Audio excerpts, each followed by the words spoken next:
नमस्कार दोस्तों।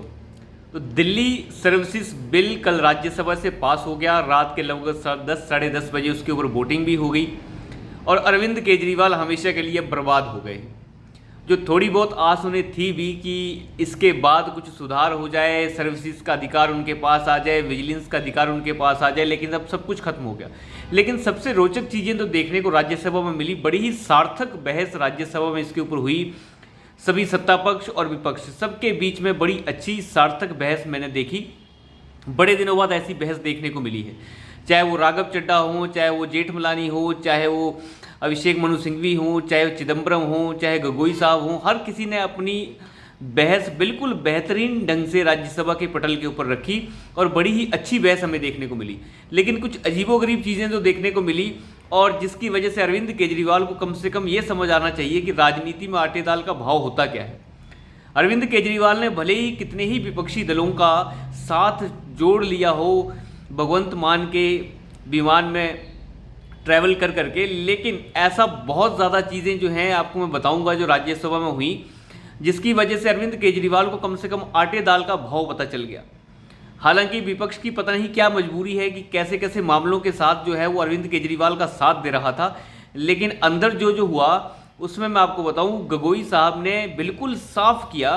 रंजन गोगोई जो पूर्व चीफ जस्टिस ऑफ इंडिया भी रह चुके हैं, उन्होंने बिल्कुल साफ कहा कि कोई भी विधेयक जो सरकार लेके आती है या कोई भी कानून सरकार लेके आती है, सुप्रीम कोर्ट में वो तभी चैलेंज होता है जब वो किसी फंडामेंटल राइट को वायलेट करता है। ऐसा क्या है इसमें जो फंडामेंटल राइट्स जो है किसी के वायलेट हो रहे हैं?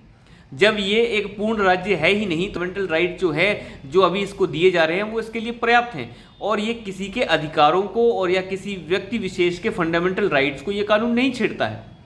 तो ये कानून में किसी तरीके की कोई खामी है, इसका कोई मतलब ही नहीं बनता है।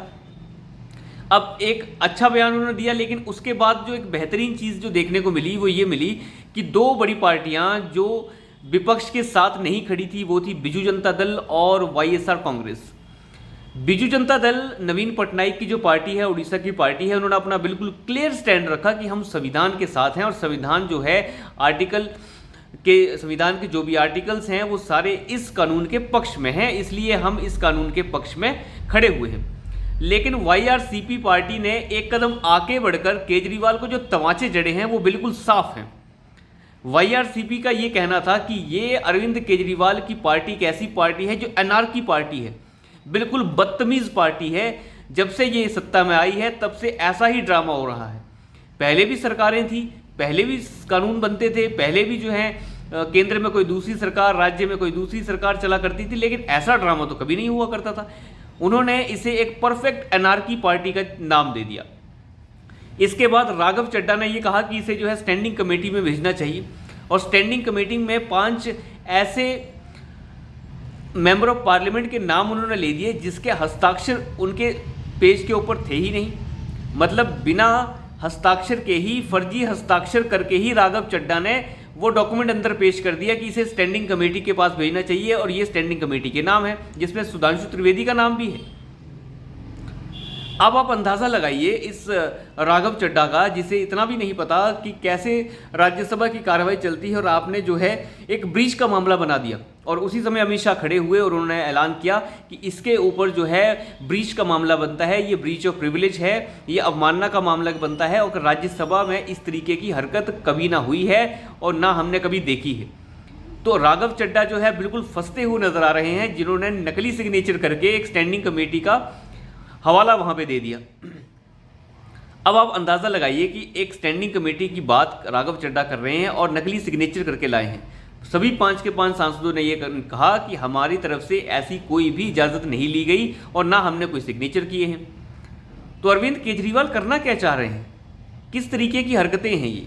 और मुझे लगता है राघव चड्ढा के ऊपर इसके ऊपर एक्शन होगा। FIR तो दर्ज ऑलरेडी हो चुकी है और इसके ऊपर अगेंस्ट अगले एक्शन जो हैं वो तय हैं होना। तो राघव चड्ढा जो है इस मामले में घिरते हुए नजर आ रहे हैं। हालांकि राज्यसभा में जब इसके ऊपर वोटिंग हुई तो 131 वोट्स इसके पक्ष में पड़े और 102 वोट इसके खिलाफ पड़े। और सबसे बड़ी चीज़ जो इसमें देखने को मिली वो है कपिल सिब्बल। कपिल सिब्बल जो समाजवादी पार्टी से राज्यसभा सांसद हैं किसी भी पार्टी से राज्यसभा सांसद बन जाते हैं कपिल सिब्बल, कभी कांग्रेस से बन जाते हैं तो कभी समाजवादी पार्टी से वो भी मेंबर ऑफ पार्लियामेंट हैं राज्यसभा में। तो वहाँ पे केजरीवाल के साथ हमेशा खड़े होने वाले कपिल सिब्बल वहाँ पे मौजूद नहीं थे। कपिल सिब्बल ने वहाँ पे आके वोटिंग नहीं की। तो ये एक बड़ी चीज़ देखने वाली थी कि कपिल सिब्बल वहाँ पे मौजूद क्यों नहीं थे। हालांकि उन्हें मौजूद होना चाहिए था। जिस तरीके से अरविंद केजरीवाल से वो करीबियाँ बताते हैं अपनी और दिखते हैं, अभी कुछ दिन पहले रामलीला ग्राउंड में उन्होंने स्टेज शेयर किया था अरविंद केजरीवाल जी के साथ। तो अरविंद केजरीवाल का ये सिस्टम पूरा नाकाम हुआ है और वो बिल्कुल एक्सपोज हो गए हैं। अमित शाह ने तो कांग्रेस और चाहे अरविंद केजरीवाल हो, उनको अच्छे से एक्सपोज किया है कि किस तरीके से ये कट्टरपंथी एक दूसरे की पार्टियां जो एक दूसरे का खून पिया करती थी, आज ये इकट्ठे खड़े हैं क्योंकि मोदी को हटाना है, बाकी कोई लेने देना नहीं है। तो कुल मिला के बात यह है कि ये बिल राज्यसभा से पास हो चुका है और राघव चड्ढा घिर चुके हैं एक प्रिविलेज ऑफ ब्रीच के मामले में। तो देखते हैं अगली बार क्या होता है। तो अभी के लिए इतना ही, धन्यवाद।